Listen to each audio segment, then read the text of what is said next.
your social status, your Facebook status. You ain't gonna live by that. We live. Somebody shout, we live. We live. I say shout, y'all whispering. We live. By every word that comes out of God's mouth. And listen, if you don't know the word, that's why you deaf now. Because we don't spend time with God. Tell the truth, I'm not spending enough time with God. Tell yourself the truth. Say, I'm not spending enough time with God. I'm singing, I'm dancing, I'm planning, I'm doing this, I'm doing that, I'm doing typo, I'm doing everything, but I'm not spending time enough from the one whose word will change my life. Every decision I made with the radio station came after reading the word. He said, do a brochure. I did the brochure. And it came to be excellent. I said, God, who gonna run with this vision? He said, you got to learn to write a vision and leave it alone. One thing is funny, I made this vision so plain, but people still ain't running with it. They're running from it. And I watch so many people pull up, oh this, oh that, oh that. And I'm watching cycles in people's lives. And God said, it's not up to the preacher to break a cycle. It's up to the people to break their own dysfunction.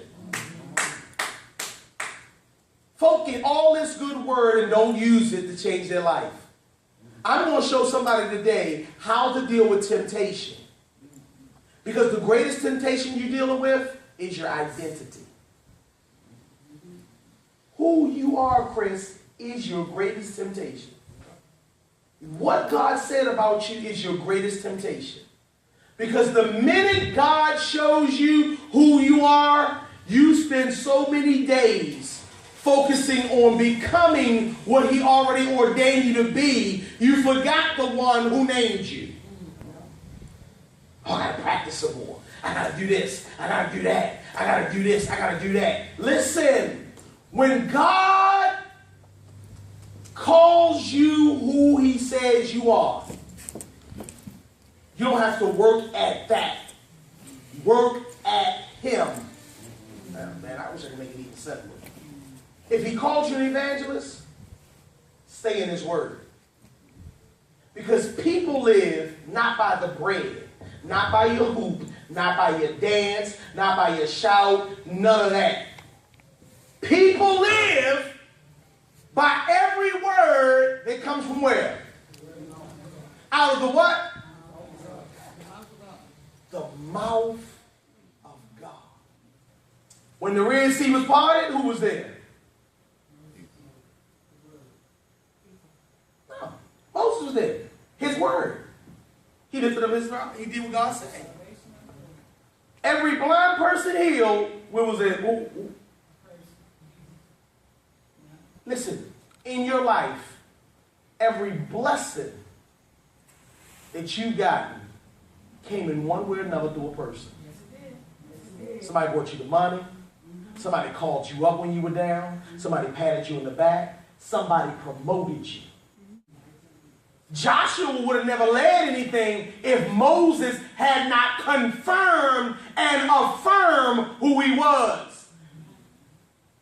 People that say you don't need nobody are rebellious people who do things when they want to do it.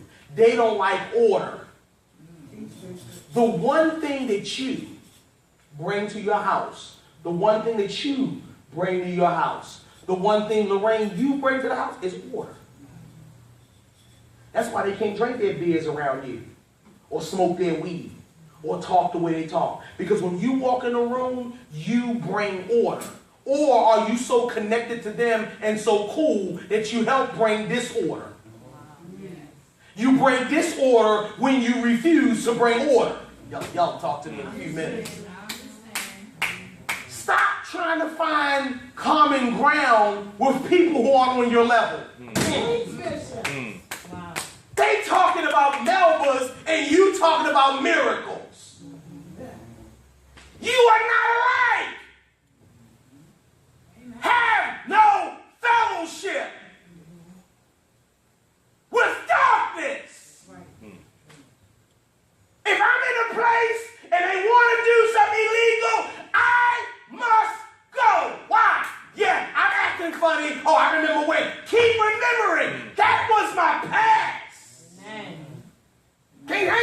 this mess no more. Can't sit around and listen to you gossip. I got to say something. Defeat temptation. Say to defeat temptation. I need to determine my identity early.